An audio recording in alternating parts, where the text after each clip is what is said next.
And therefore, everybody, now this guy with bad credit can get a house. And the other guy got some extra payments, whatever it was. But there was one flaw in his whole argument.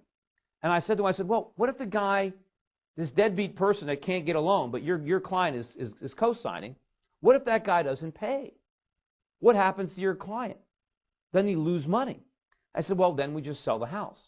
I said, okay, but what if the house goes down? And he looked at me like I was from Mars. And he said, this is Phoenix. He says, real estate prices don't go down in Phoenix. And I imagine how many people lost a ton of money now, because that's probably one of the worst housing markets in the country. But this kind of stuff. So Wall Street, everybody had this idea that housing prices couldn't go down. So nobody questioned these AAA ratings. It didn't matter, because if somebody defaulted, you had the house to sell. But I knew that housing prices were going to fall. I mean, I remember when I would go on television and talk about housing prices falling, and people would say, well, that's not going to happen. That hasn't happened since the Great Depression. That's impossible. But people would ignore everything that had happened in the last 5 years. They would see, here was housing prices. They was like this. Then they went straight up and said, well, they can't, because they've never fallen, they can't fall. I said, but they've never done this. How are they going to stay up here? They were saying it was like a permanent plateau. And I said, look, there's no way. And of course, everybody now, in hindsight, everybody wants to criticize the lax lending standards, the lack of a down payment. Everybody knows all these things that we did wrong, right? That we had too many people buying houses and credit was too cheap. So everybody can agree that we need to go back to a prudent form of lending. But nobody wants to go back to prudent pricing.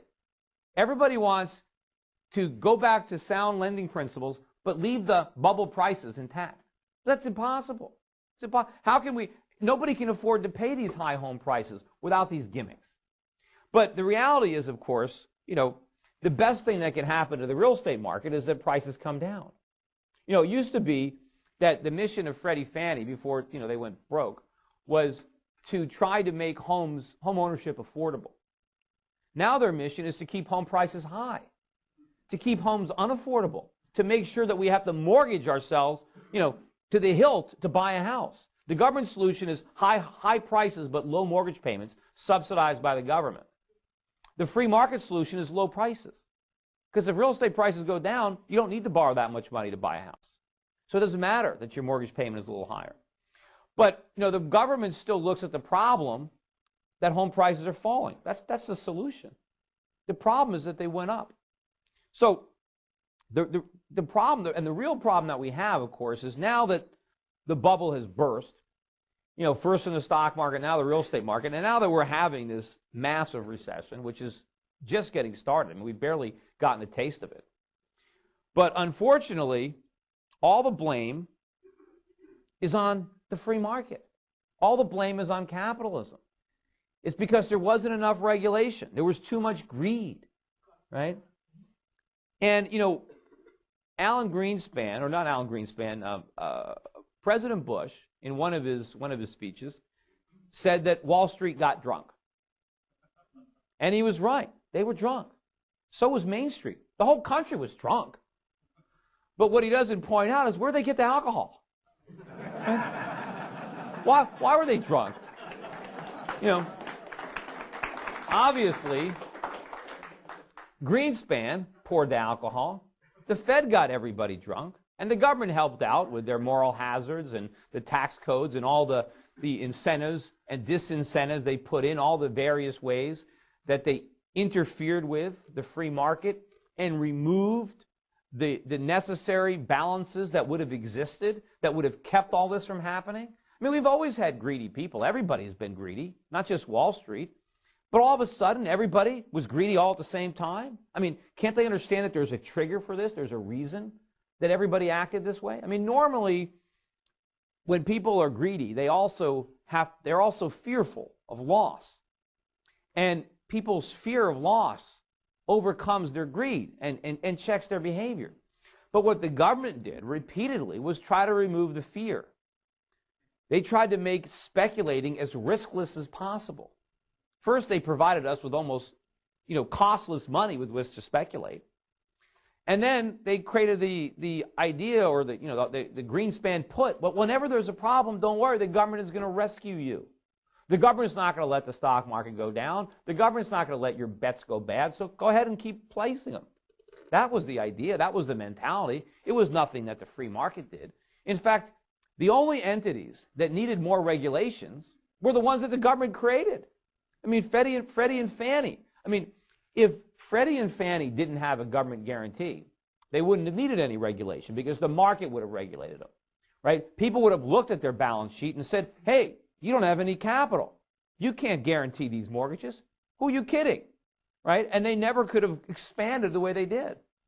It was only because the government stood behind them that people didn't care. People said, oh, the government will never let Fannie and Freddie go bankrupt. And they were right.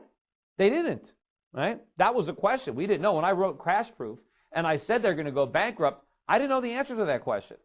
I said, we don't know. Is the government going to let them fail, or is the government going to stand behind them? And I knew the worst thing was that they stood behind them. It would have been much better had George Bush said, you know what? We had no guarantee. We told you. In fact, on the prospectuses, when you bought the securities, on the front page, it said these securities are not guaranteed by the U.S. government. So the U.S. government could have said, you know, we told you we didn't guarantee them, and we don't. Now, a lot of people would have been pissed.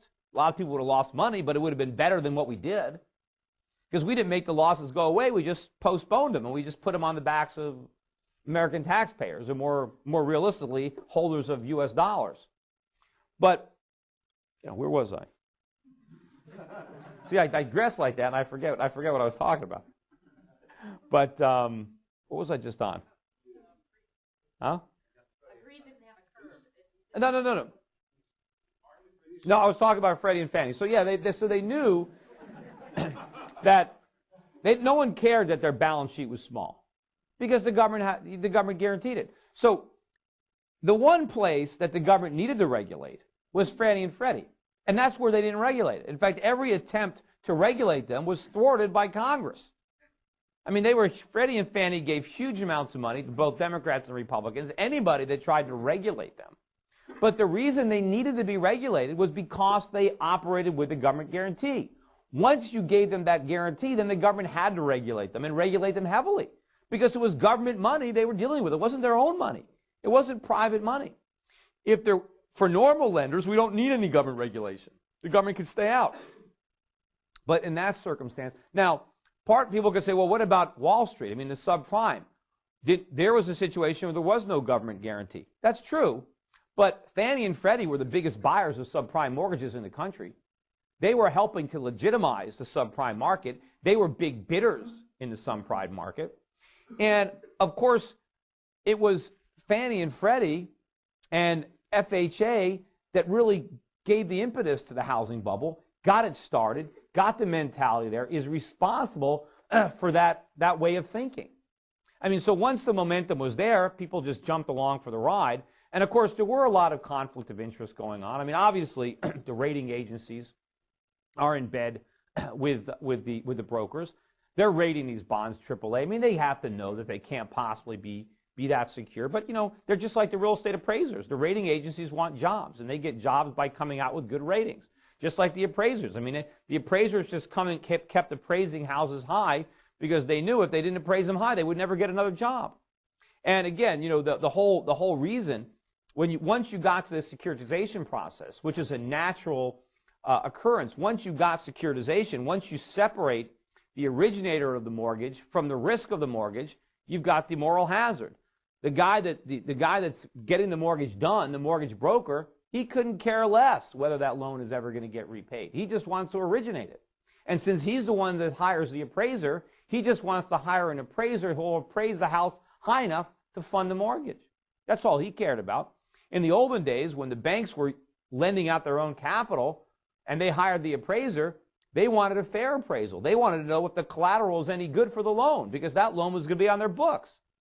But in the securitization industry, so there were a lot of these moral hazards, but a lot of them got started